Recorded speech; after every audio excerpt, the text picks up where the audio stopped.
नमस्कार.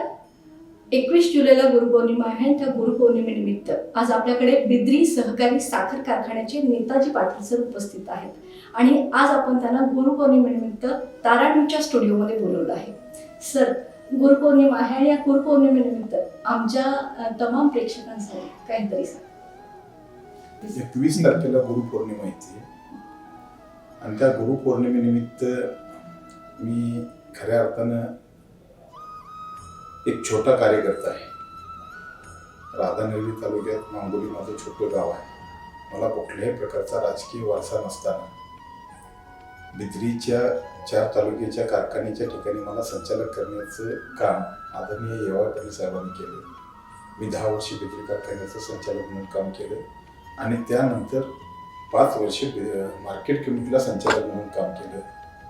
त्यानंतर मी आता राजकीय क्षेत्रात वावरत असताना पुन्हा एकदा गावचा सरपंच मी 97ला होतो. त्यानंतर आता पुन्हा एकदा लोकमुख सरपंच म्हणून मी गावात काम करतोय आणि या सगळ्या राजकीय पार्श्वभूमीत माझ्या राजकारणाच्या उदयापासून आजपर्यंत सगळं जे काय मला जडणघडण माझी केली ती माझे नेते आदरणीय येवाळ पाटील साहेबांनी जडणघडण केली आणि त्यांच्यामुळेच मी राजकीय क्षेत्रामध्ये जिल्ह्यात सगळीकडे वावरतोय आणि त्यामुळं मी माझे गुरु म्हणून मी येवाळ पाटील साहेबांच्याकडे बघतोय आणि निश्चितपणाने या गुरुपौर्णिमेच्या निमित्तानं येवाळ पाटलांच्या सारखा गुरु मला माझ्या आयुष्यात मिळाला त्याबद्दल मी निश्चितपणानं मी स्वतः मला मी धन्य मानतोय की त्यांचं मी शिष्य आहे.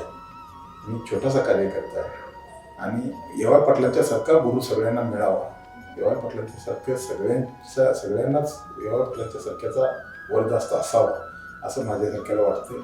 मी निश्चितपणे या गुरुपौर्णिमेच्या निमित्ताने येवाळ पाटलांच्या भावी आयुष्यासाठी मी शुभेच्छा चिंतितो.